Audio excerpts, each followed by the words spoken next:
Қайырлы күн баршаңызға. Түшпараны рецептін ұсынамын. 3 айға шейін қатыруға болады. Видеоны соңына шейін көріп, лайк басып, комментария жаза кетіңіздер. Каналыма тіркеле кетіңіздер. Алдын ала рахмет. Мені жоғалтып алмау үшін рецепт түсірген сайын көріп отырғыларыңыз келсе, каналыма тіркеле кетіңіздер. Каждый рецепт түсірген сайын колокольчикті басып тіркеліп алсаңыздар, өте керемет болады. Менде мына жерде 500 грамм ұн, осылай бір қасықтай тұз, чайный ложкамен 2 жұмыртқа, 2 ас қасық сұйық май. Сұйық майды мен не үшін қосам? Қатырғанда, пісіргенде қамыры өте керемет болып шығу үшін мен сұйық май қосам осылай, 2 столовый ложка. Сосын альбумин дейтін қамырға қосатын, еттің қамырына, мантыға, пельменге қатыратын кезде қамырға 1,5 шай қасық қоссаңыздар, мен қосқан жоқпын. 2-3 күннен кейін бәрібір оны қатырған кейін 2-3 күн тұрады, оны балаларға пісіріп беремін, сондықтан да солай неттім. Егерде магазинге өткізсеңіздер, магазиндеріңіз болса, қатыру үшін, 2-3 ай тұру үшін соны қоссаңыздар болады. Астына жаза кетемін. Осылайынан иығанды мен фаршын салмасын дайындағанша осылай иіліп бердім. Енді қазір салмасын дайындағанын көрсетейін. Менде мына жерде 600-700 грамм ет, тартылған ет. Сосын чеснок. Осы чеснокты осылай 4-5 қостым. Дәмді болсын деп. Осыны сақтап тураймын. Сосын дәміне қарай тұз, бұрыш қосамын.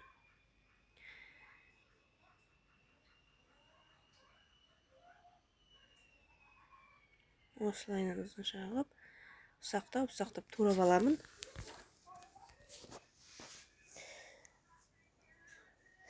Қазір көрсетем, әдемі қып істеймін. Магазинге сатса да болады. Килограммда.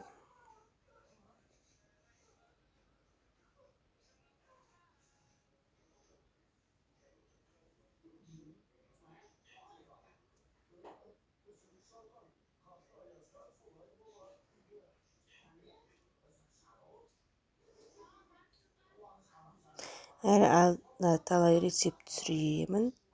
Сатсаңыздар да болады. Өздеріңіз үйге қонаққа да пісірсеңіздер болады. Осындай бір штук қосамын, осылай аздап. Қасықтың ұшымен ғана, жарты қасықта толмайды. Шай қасықпен. Тұз қосамын, 1 шай қасық. Аса толтырмай, тұз ашты болмау керек.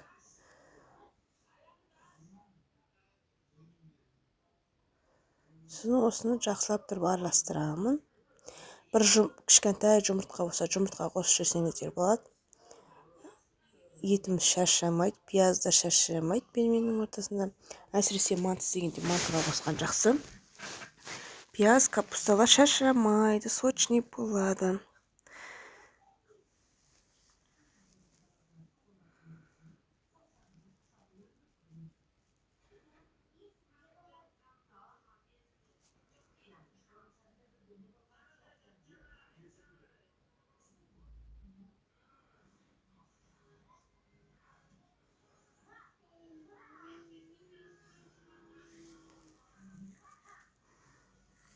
Осылай араластырдық. Енді мына қамырымыз тынды. Осылайынан үлкендеу қылып кесіп аламын бір жақ шетінен. Содан кейін еттің қамырын ұқсатып жайып аламын. Оны сеуіп,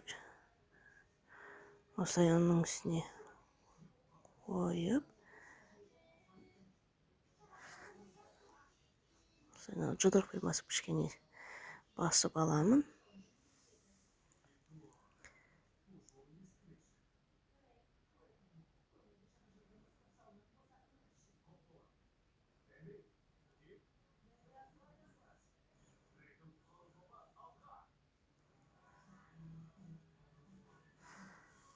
Міне еттің қамырын осылайынан жайып, осыны еттің қамырын қалай қатыруға болады, қандай жағдайда соны көрсететін боламын кейінірек.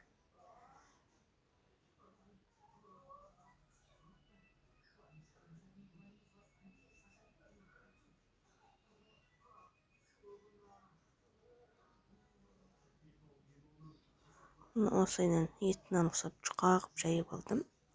Аса қалың керегі жоқ. Піскен кезде наны дәу болып кетеді.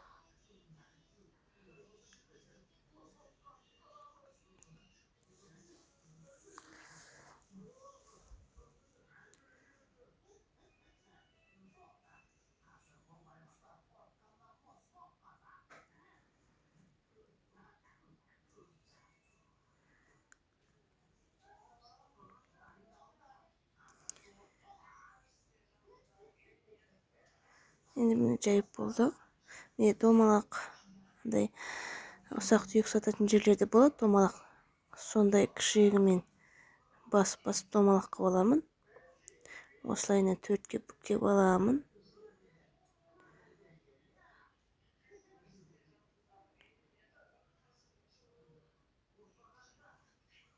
Мен осылай төртке бүктеп алдым. Соң осылайынан қаттырақ басамын.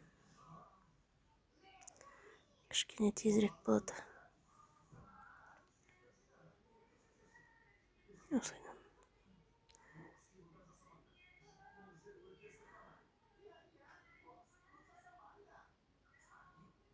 Басып шықты. Осылайынан аламыз.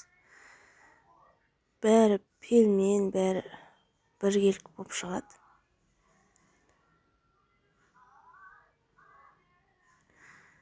Осылайынан істейміз. Міне бір пелмен көрініп тұр, әдемі болып тұр. Осылайынан. Әдемі болып шығады. Қазір міне екіншісін көрсетемін. Шет-шетін жабыстырып аламыз. Қатты қысып, жақсылап жабыстырамыз да, екі бұрышын. Енді екі бұрышын естіп жабыстырамыз. Бір саусағымызды ортасына қойып, осылайынан. Екі шетін осылай қатты жабыстырамыз. Міне сонда осылай болып шығады. Әдемі. Міне, көрдіңіздер ме? Міне осылай істеп шықты. Қазір мен оны пісіремін. 10 минут қайнатамын. Суға салғаннан кейін 10 минут қайнайды. Қайнағаннан кейін 10 минут қайнатамыз. Қатты қайнап тұрған осылай қатырамыз. Бетін жабамыз. Морозилка қоямыз. 2-3 күннен кейін балаға тағы пісіріп беремін. Сұйықмай ол әдемі қылдыру үшін, қамыры сын кетпеу үшін, сол үшін мен өте керемет болып пістім. Езілген жоқ. Қайнағаннан кейін 10 минут қайнатты. Мен әдемі болып шықты. Көрдіңіздер ме? Сұйықмай қосқаннан кейін. Сұйықмайды көп қоспаймыз. 2 столовый ложка немесе 3. Видеоны соңына шейін көргендеріңізге рахмет. Келесі видео рецепт түсіргенше қош сау болыңыздар. Каналыма тіркелуді ұмытпаңыздар.